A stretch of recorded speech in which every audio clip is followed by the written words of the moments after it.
नमस्कार दोस्तों, एलएसी के एक और एपिसोड के अंदर आपका स्वागत है। और आज इस एपिसोड में हम बात करने वाले हैं कि किस तरीके से जो नेटो ने हिंदुस्तान के खिलाफ बोलना शुरू कर दिया था, कहना शुरू कर दिया था कि अगर आप वेस्ट की बात नहीं मानेंगे, आप रशिया से तेल खरीदते रहेंगे तो आपके ऊपर 100% तक टैरिफ लगा दिया जाएगा। उसका भारत ने करारा जवाब नेटो और वेस्ट की पॉलिसीज को दे दिया है। इसी के साथ साथ हम बात करेंगे कि जिस तरीके से एनसीईआरटी के अंदर जो मुगलों का ग्लोरिफिकेशन था वो खत्म कर दिया गया है और जो ओरिजिनल हिस्ट्री है वो डिस्प्ले आउट होना शुरू हो गई है।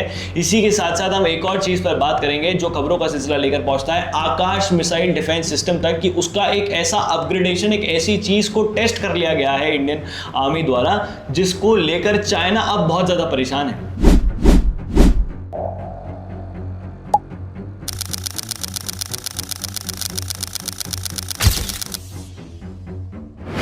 तो अगर अब हम पहली खबर की तरफ बढ़ते हैं, जो ये है कि जिस तरीके से नेटो ने भारत के खिलाफ सारी गतिविधियां करना शुरू कर दी थी, कि नेटो जो बोल रहा था, अमेरिकन पॉलिसी जो बोल रहे थे, यूरोपियन नेशन जो बोल रहे थे कि अगर आप रशिया से तेल खरीदते हैं तो आपको जो है 500% तक टैरिफ लगा दिया जाएगा रशिया सैंक्शन बिल के तहत। और अगर आप नॉर्मली फिर भी खरीदते रहते हैं तो नेटो और यूरोपियन कंट्रीज वहां पे 100% तक टैरिफ लगा देगी। तो मतलब मान के चलिए कि ये जो है हिंदुस्तान, ब्राजील, चाइना, इन 3 देशों की बात करी जा रही थी। इंडिया के लिए अलग से कुछ कठिन शब्द इनके लिए निकल रहे थे कि हिंदुस्तान और रशिया का रिलेशन किसी ना किसी प्रकार से थोड़ा बहुत डैमेज करते।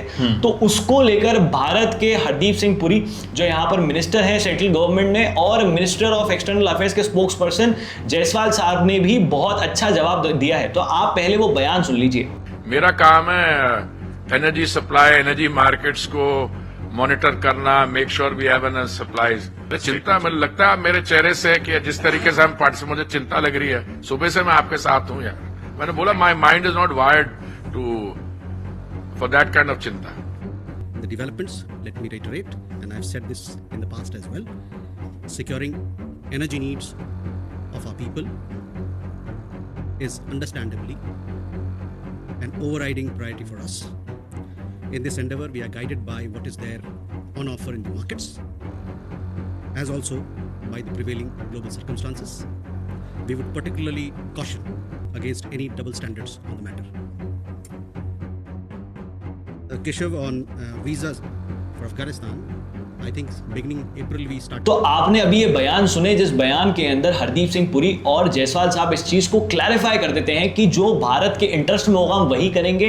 वेस्ट को चिल करना चाहिए, चिल नहीं हो रहा है तो आप छोड़ दीजिए, रहने दीजिए, जो आप चीजें वो मत कीजिए। तो कार्तिक, ये जो पूरी एक पॉलिसी शिफ्ट निकल कर आ रहा है कि आप रशिया को, यूरोप और अमेरिका अब रशिया को डायरेक्टली काउंटर नहीं कर पा रहे हैं तो इनडायरेक्टली काउंटर कर लीजिए। उन देशों को आप उनके ऊपर टैरिफ लगाइए जो रशिया से सामान खरीद रहे हैं, तेल खरीद रहे हैं, उनके रशिया के साथ ट्रेड कर रहे हैं। तो रशिया को जो इनडायरेक्टली नुकसान पहुंचाने की वो है कि अब हिंदुस्तान के ऊपर जिम्मा आ चुका है कि 3 साल हो गए वॉर को, वॉर खत्म करिए, वॉर खत्म करिए, वॉर खत्म करिए। तो इसके अंदर आप देखेंगे तो शुरुआत से लेकर अब तक, जब से डोनाल्ड ट्रंप ने प्रेसिडेंसी संभाली, तब डोनाल्ड ट्रंप एक बात कह रहे थे।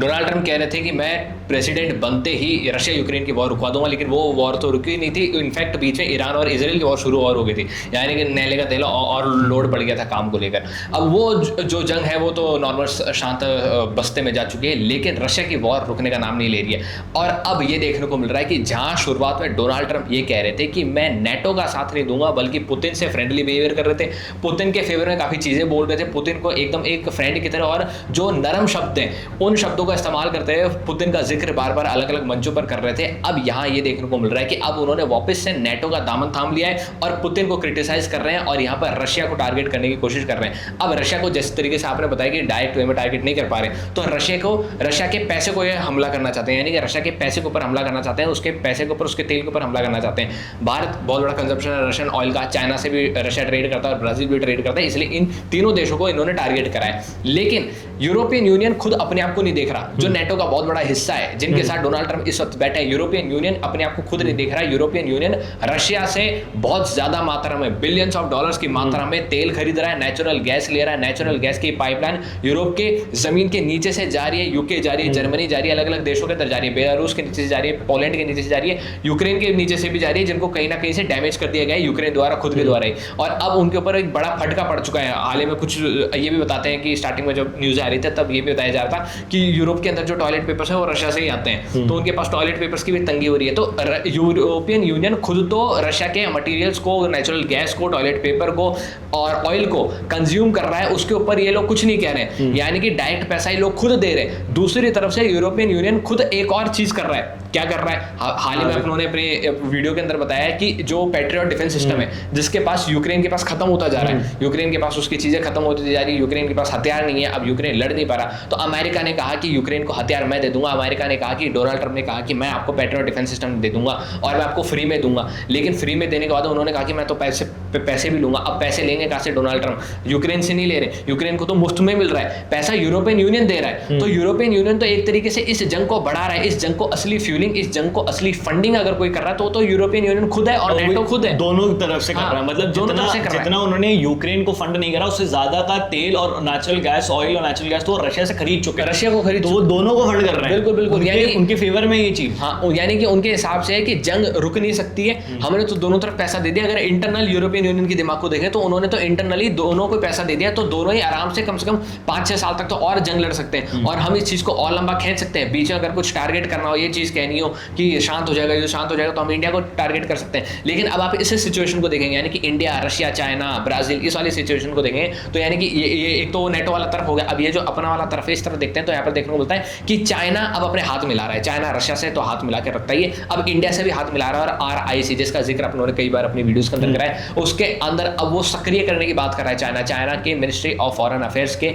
स्पोक्स पर्सन ने ट्वीट करा और ये कहा कि हम जो है रशिया, इंडिया, चाइना बिलैटरल टाइज के साथ आगे बढ़ सकते हैं, हम बातचीत कर सकते हैं, हमारे जो मीटिंग्स है अब उनको सक्रिय करना पड़ेगा, हमारा जो डांस है वो जिसकी भी बात करते हैं, इन सब चीज़ों को सक्रिय करना चाहिए।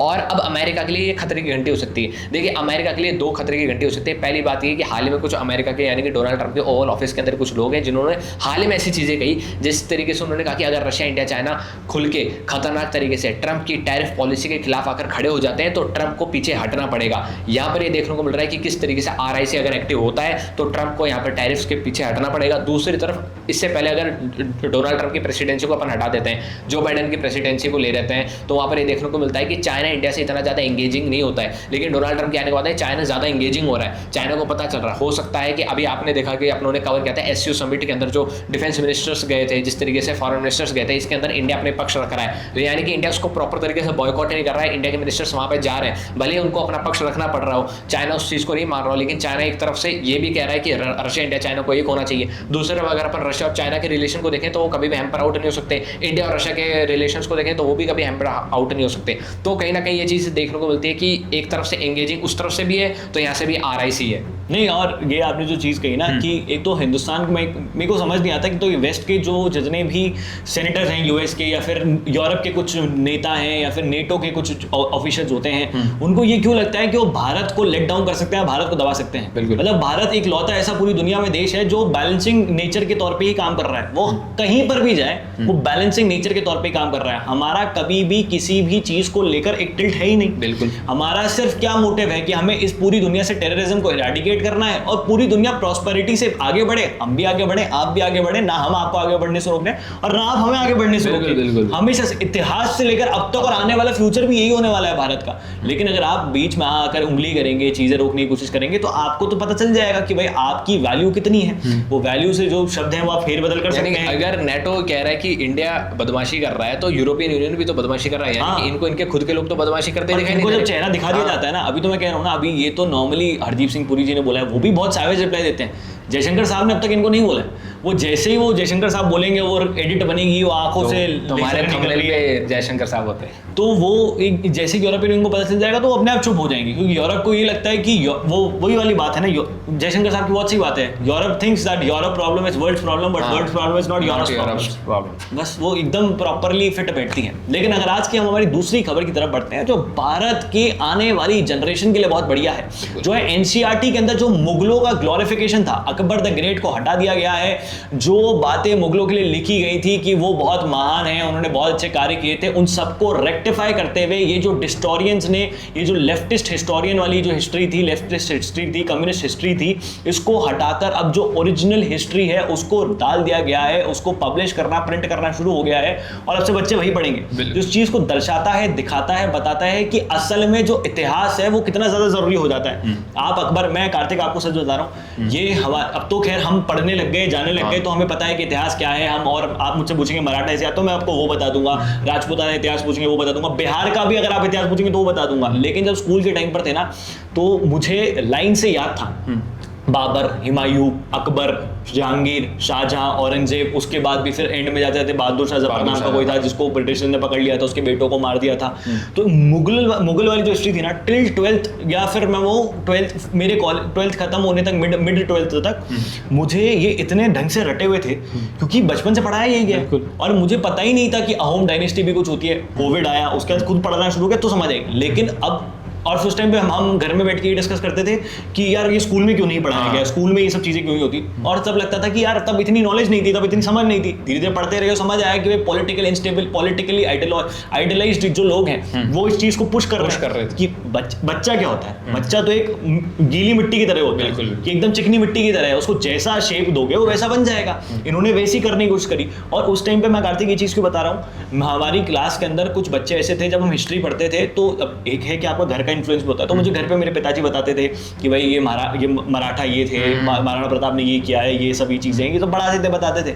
तो हम स्कूल में वो हिस्ट्री के टीचर से काउंटर करते थे कि मैडम ये भी तो है, ये भी तो है। लेकिन कुछ बच्चे थे जो उस पर्टिकुलर हिस्ट्री की किताब से, जो एनसीईआरटी ने छाप रखे, कम्युनिस्ट और हिस्टोरियन वाली हिस्ट्री छाप रखे, उससे इन्फ्लुएंस हो, उससे इन्फ्लुएंस होता है। और वो आज के समय पे उनकी विचारधारा अभी वो बन चुकी है। भले वो जानते हैं कि वो गलत है, लेकिन अब क्या करें कि समाज को हमने इतना ज्यादा खुद को पोर्ट्रे कर दिया, तो वो भी शर्म में कि वो बदल नहीं सकते। खैर, घर वापसी का मौका सबको मिलता है, जिसको करना हो कर सकता है। लेकिन ये जो काम किया है कार्तिक, ये जिस तरीके से सब चीजें बदली गई, ये आने वाली जनरेशन के लिए बहुत बढ़िया चीज है। आने वाली जनरेशन के लिए बहुत बढ़िया चीज़ है। दूसरी तरफ अगर आप देखेंगे कि किस तरीके से काफ़ी समय से ये मुद्दा चल रहा था कि इन चीज़ों को बदला जाना चाहिए, अपनों को पढ़ाया गया, तो इसका अब जो पहला कदम है वो सरकार ने रख दिया है और सरकार ने इसमें बिल्कुल भी देरी नहीं करी। हालांकि कुछ समय उन्होंने निकाला है और फिर ये इस चीज़ को एग्जीक्यूट कराया, लेकिन पहला कदम उन्होंने रख दिया है। अब बात यह है, मुद्दा यह है कि आखिर कब तक इसके अंदर वो चीज़ें होती हैं। जैसे कि आपने बताया कि अकबर का जो ग्लोरिफिकेशन क्लास 8 की एनसीईआरटी की बुक में हुआ था वो अब नहीं है। साफ साफ चीज़ें बताई गई है कि अकबर ने कितना अत्याचार कराया, अकबर कितना क्रूर शासक था, और ये सब चीज़ों के बारे में प्रॉपर तरीके से बताया गया है। और यही है इसके अंदर। तो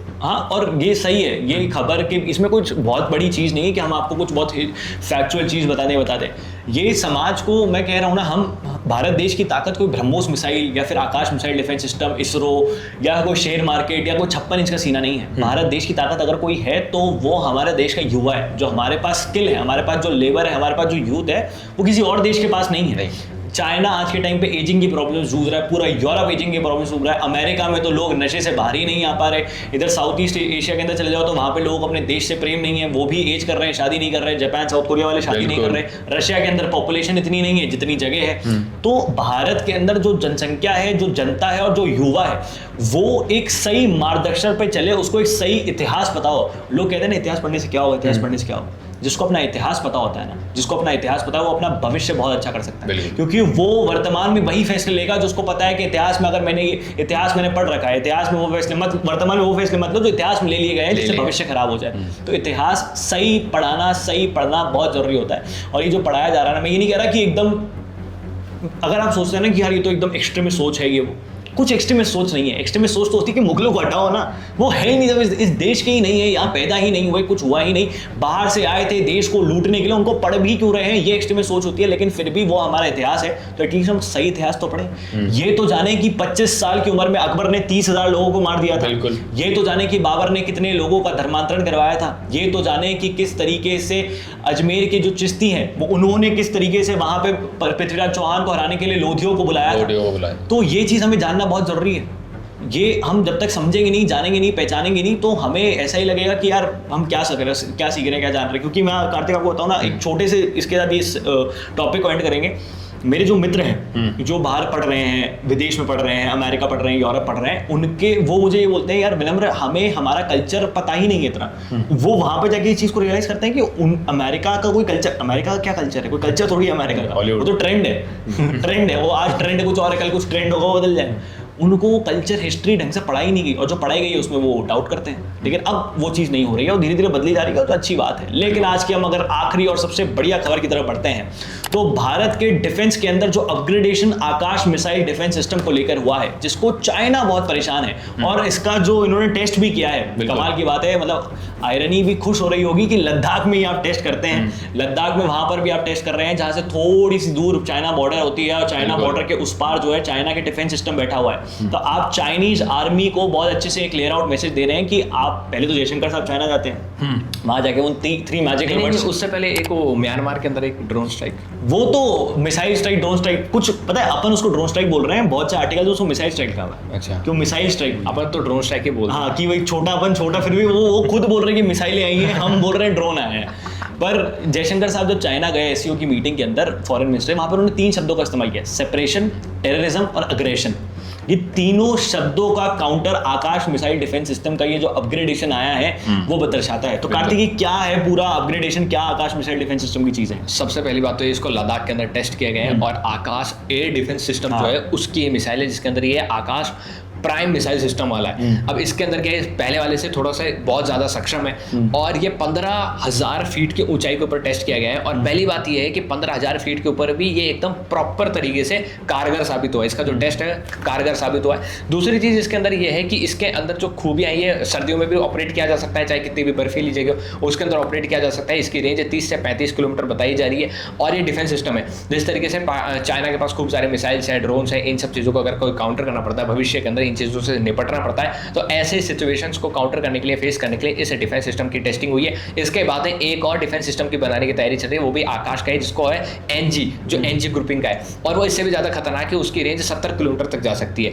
और वो भी प्रॉपर तरीके से लद्दाख और बर्फीली जगह पर, ऊंची हाइट वाली जगह पर ऑपरेट किया जा सकता है। मेन बात यह कि जिस तरीके से सिचुएशंस अभी हाल ही में बन रही थी भारत के साथ ऑपरेशन सिंदूर के अंदर, या फिर उस दौरान भी अगर अपन देखते हैं कि चाइना पाकिस्तान को सपोर्ट करता जा रहा था इंटरनल तरीके से, डिप्लोमेटिक तरीके से, और एससीओ जैसे समिट्स के अंदर भी, जो विदेश मंत्री जिसमें कहते हैं, रक्षा मंत्री जिसमें कहते हैं, उसके अंदर भी चाइना ने प्रॉपर तरीके से पाकिस्तान को क्रिटिसाइज नहीं किया था, पहलगाम अटैक को क्रिटिसाइज नहीं किया था। तो यहाँ पर ये चीजें देखने को मिलती है। अगर भविष्य में हालात दोबारा पाकिस्तान के साथ बिगड़ जाते हैं और चाइना कहीं ना कहीं से एग्रेशन दिखाने की कोशिश करता है, उस चीज का फायदा उठाने की कोशिश करता है, तो आकाश ये जो डिफेंस सिस्टम है, प्राइम डिफेंस सिस्टम, जिसको लद्दाख के अंदर टेस्ट किया गया, ये बड़ा ही उस वक्त कारगर साबित हो सकता है। दूसरी बात, अगर अपन देखते हैं कि हाल ही में जिस तरीके से म्यांमार के अंदर कुछ घटनाएं हुई, जिसका भारतीय सेना प्रॉपर तरीके से उसको क्लेम नहीं करती है, ना ही हम इस वीडियो के अंदर क्लेम करेंगे, लेकिन घटना तो कुछ तो हुई है, तो घटना अपने आप तो हुई नहीं होगी, ठीक है। तो कुछ ऐसे सिचुएशन जो कि नॉर्थ ईस्ट इंडिया के अंदर, ईस्ट इंडिया के अंदर, चाइना बॉर्डर के अंदर बन सकती है, उन सब तमाम चीज़ों को ये आकाश प्राइम डिफेंस सिस्टम तरीके से जवाब दे सकता है। और इसमें एक चीज़ ये है, जैसे जब पाकिस्तान की तरफ से जब ड्रोन स्ट्राइक करे जा रहे थे हिंदुस्तान के ऊपर, तो हम देख रहे थे कि आकाश की बहुत अच्छी भूमिका थी, उसके साथ साथ S-400 ने एक प्राइम भूमिका निभाई। S-400 एक बहुत अच्छे तरीके से उस चीज़ को काउंटर कर रहा था कि मिसाइल वगैरह भी आई, तो भी S-400 उसको बहुत अच्छे से देख रहा था। हमारे पास एट प्रेजेंट 3 कैप्सूल्स है S-400 की, ठीक है। अब वो कहाँ पर क्या डिप्लॉयड है वो किसी को नहीं पता। कहा जाता है कि एक पाकिस्तान बॉर्डर पर है, एक चाइना बॉर्डर के आसपास डिप्लॉयड है, और एक दिल्ली के आसपास डिप्लॉयड है। ये बोला जाता है, किसी को एग्जैक्ट लोकेशन नहीं पता होती, कहाँ पर वो किसको डिप्लॉय, कहाँ पर डिप्लॉय, वो किसी को पता नहीं होता। वो अभी कहाँ है, मोबाइल है, वो हमेशा इधर उधर हिलता रहता है, मोबाइल स्टेशन की तरह होता है, इधर उधर जाता रहता है, किसी को पता नहीं होता वो। अब मैं आपको ये चीज़ क्या बता रहा हूँ कि आकाश, हम जितना खुद का प्रोडक्शन करेंगे ना, हमारे पास 3 ही S-400 है। रशिया के पास डबल ट्रिपल डिजिट में S-400 है, S-300 है, S-500। रशिया तो बेच रहे हैं, हाँ, रशिया बेच रहे, वो बना रहे हैं। अब हम आकाश को बनाएंगे, एक तो हमारे पास क्वांटिटी ज्यादा होगी, तो हमारा डिफेंस बढ़ जाएगा। दूसरा, हमारा जितना मन करेगा हम उतना बनाएंगे। तीसरा, हमारा जिसको मन करेगा हम उसको बेचेंगे।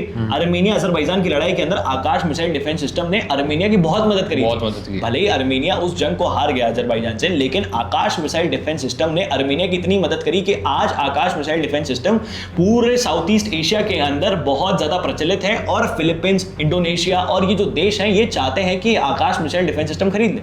जितना ज्यादा हम इसको अपग्रेड करते जाएंगे, गवर्नमेंट की PSU हो गई, रिसर्च सेंटर्स हो गए, DRDO हो गया, साइंटिस्ट हो गए, और सरकार के द्वारा लगाया गया R&D में पैसा, ये भारत को हर तरीके से एक दिग्विजय कहा जाता है। दिग्विजय किसी चीज, एक दिग्विजय एक टर्म होता है कि आप 10 जो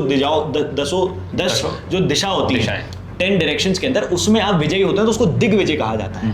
तो भारत दिग्विजय के तौर पे कहलाया जाएगा कि हम 10 दिशाओं के अंदर, पर 8 तो 10 दिशाएं कैसे होती है, आगे पीछे, हाँ, ऐसे और 8 फिर और इधर ऊपर उधर। नीचे, ऊपर नीचे, तो 10 दिशाएं होती हैं। इसके अंदर भारत विजय कहलाया जाएगा अगर हम हमारी डिफेंस को स्ट्रॉन्ग कर लेते हैं तो ये 3 खबरें थी जो किस तरीके से भारत को नेटो से लेकर हम आकाश मिसाइल डिफेंस सिस्टम तक आप तक लेकर आए हैं इस LAC के थ्रू। अब आप लोगों की तीनों खबरों के ऊपर क्या राय है नीचे कमेंट बॉक्स में लिख के जो बताइएगा। इस वीडियो को शेयर करें, ज़्यादा लोगों तक पहुंचाएं। जय हिंद, जय भारत, भारत माता की जय, और हाँ, पानी बचाएं। सर